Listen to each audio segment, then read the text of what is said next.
Welcome to my beginner's guide for improving your gear or crafting gear. I don't know what I'm going to call this. We're going to have a combination of things going off. Either way, this should help you out. This is aimed at people that are maybe stuck at the end of Act 1, but it should be applicable pretty much anywhere. We're going to go through most of the ways that we're going to get crafting done. Now, of course, it starts with going out and getting gear. So if you don't have any base items right now, and don't dismiss white named items, they're actually very nice little items that you can try to create your own stuff out of. And don't neglect blues either. There are things that we can do with this, but I don't think they're necessarily ideal. So places that we can go ahead and we can get loot from. We can check vendors. These are a one-time deal though, unless you're willing to go and level up. I have waited this out. I've tried changing server and I've tried quite a few things and the vendor just does not reset. So once you've purchased stuff from the vendor, you are stuck with what they have, it seems, until you level up. I could go and do this right now, but I didn't want to do that as a part of my series. So just bear that in mind. If there's something good in here, take it while you can, because once it resets, it's unlikely that you're gonna see it again for a while. Of course, the usual way to get gear is to go out and farm it in the zone. So that's going to mean that you want to go to the most decent sized map at the highest level that you can do it. At the end of Act 1, this ends up being the Manor of Ramparts. It's a nice big zone, and I would recommend taking this all the way through until you can do the unique boss in Ogre Manor. This can get you some extra higher level enemies, and the unique also has a good chance to drop some decent gear. On your way through, you shouldn't really want to take every enemy out. You just want to do large packs, blue named enemies, so uncommon enemies,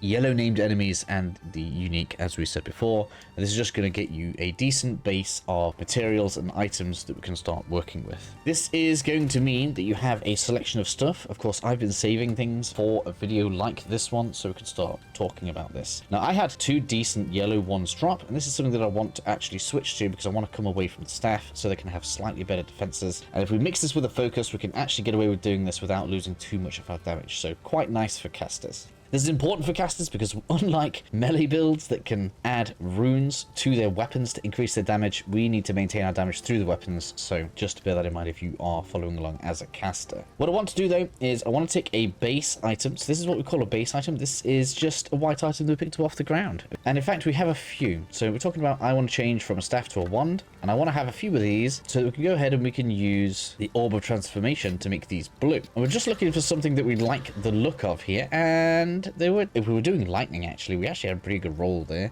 But if these all go wrong, and let's imagine for a second that they're all actually the same one. I'm going to show this on here, in fact.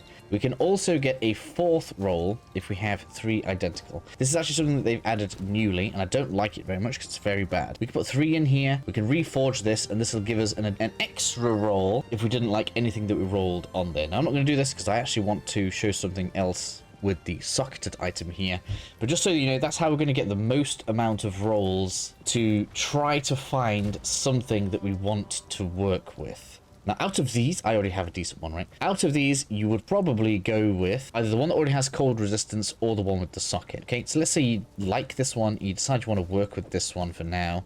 What you would likely do next is you would go ahead and you'd grab the augmentation orb, add something extra on. That actually came up pretty good. So we've got some pretty decent defenses out of that. And we can then go into this and add a rune to make it so that we are basically going to be very prepared for the boss. We are talking about preparing for bosses specifically at the end of acts. So at the end of Act 2, and I think Act 3, it's mostly lightning damage. Act 1, however, is cold. So something that we might do with this, I'm not going to do this right now, we're actually going to do this at the end, is we might go ahead and put something like the glacial rune in there. Or if we want to build on the stats that are actually already defensive on it, we could go ahead and put an iron rune in there. On the actual main chest piece, which gives us the highest defense, probably a pretty good idea to put the iron rune on there, which is what I might do with this one, because that's the one that I plan on using. Mostly because this one has life on it and comparable armor and energy shield. I'm not too fussed on the intelligence right now. And having life and life regen is just very helpful, especially early on. So we're probably going to be keeping hold of that one. When they're on the ground, you'll see like a little pip next to the name. So make sure you keep an eye out for these. When you find one that you're not planning to use, come and deconstruct it so you can get your artificer's shard and gather those up. This is my specific to this character inventory, and we've actually managed to garner 3 of these already. So if you're mega stuck you should have enough of these to be able to get yourself out of being stuck. These might not be permanent on my build, but I am planning to take them, and I'm going to make this a super cold helmet by the end of this, by the look of it. So we're going to go ahead, we're going to add some sockets in here. This is probably wasteful. I'm just being safe for the sake of the series and the sake of this video. We've gone through making an item blue and adding some extra stats on there. If we want to take this a step further, we could go ahead and we could use a regal orb to make that yellow. That will add extra stat on there, and that is exactly what has happened with this one. And if I wanted to have like just a random roller getting a little bit extra, I could use an exalted orb on there to get some thorns. That was terrible. That was a complete waste for me, actually. But you can see how, you know, we can gamble our way up into getting some decent or better rolls on our gear as we're moving around. Like I'm using this is already a blue. I could go, you know what, I'll have an extra stat on there. We've got some extra mana, why not? My belt also has some space. I can put some space on there. We've got some flask users.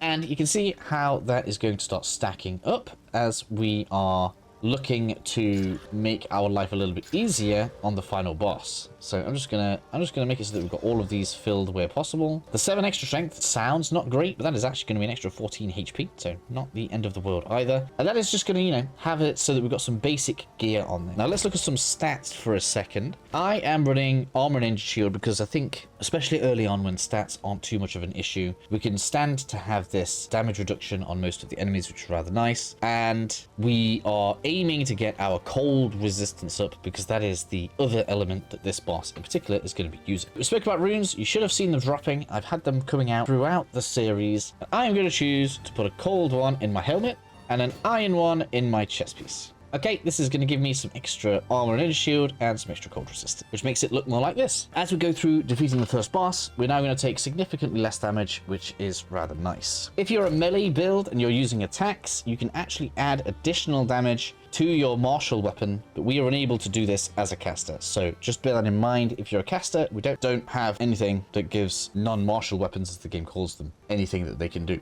Of course, to get the orbs for crafting, we can disenchant stuff, which is what we want to be doing throughout the campaign. We've spoken about this many times. So you should have, as I do here, plenty of orbs that you've gone through, which is rather nice. I've got some things I could decide to switch on here. Let's go and have a look at this focus, see if we can make anything good there. We actually got some good spell damage, but not as good as we already have. And we've got good spell damage there. So I could take 92% spell damage there and lose 2 levels on my crossbows. So let's go ahead and go and do this. Let's just imagine we are doing some crafting here, and that's what we want to be doing. Additionally, I also managed to get a shield that gives really good defenses. This would probably basically make it so that we don't take any damage in there, which is somewhat tempting.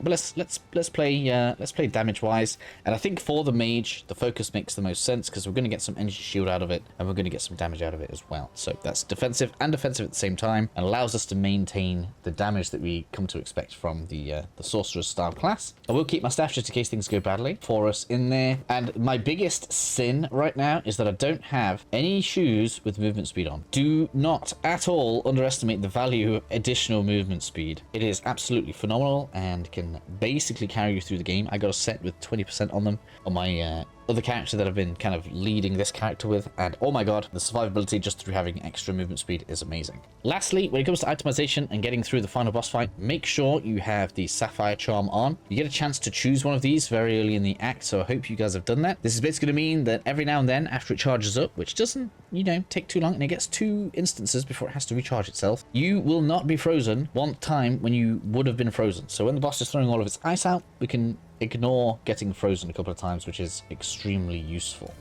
Obviously, you guys can map this across to anything else that it is that you might be doing, but this should be a nice initial basis for getting yourselves up and ready. I'm going to have one more run through the route that I literally just told you guys about, just to see if we can get any more improvements before we go through. I'm not actually worried. We are probably completely overgeared and we will be slightly over leveled for the boss, so it shouldn't be an issue. Just because we like to be doubly sure, we don't really want to be taking any risks. I'll catch you guys shortly as we deal with Gonva.